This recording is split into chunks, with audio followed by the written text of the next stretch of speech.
अथ श्री संकष्टनाशन गणेश स्तोत्रम्। प्रणम्य शिरसा देवम् गौरीपुत्रम् विनायकम् भक्तावासं स्मरे नित्यम् आयुष्कामार्थसिद्धये।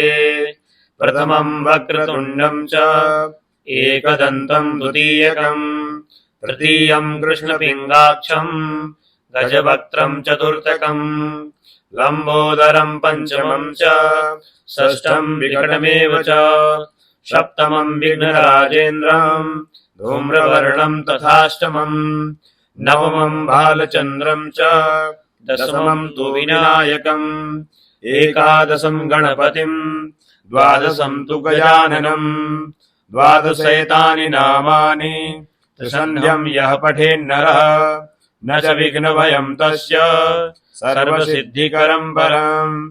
विद्यार्थी लभते विद्याम् धनार्थी लभते धनम् पुत्रार्थी लभते पुत्रान् मोक्षार्थी लभते गतिम्। जपेत् गणपति स्तोत्रम् षड्भिर्मासैः फलम् लभेत् संवत्सरेण सिद्धिम् च लभते नात्र संशयः। अष्टभ्यो ब्राह्मणेभ्यश्च लिखित्वा यः समर्पयेत् तस्य विद्या भवेत् सर्वा गणेशस्य प्रसादतः। श्रीनारदपुराणे संकष्टनाशनं नाम गणेशस्तोत्रम्।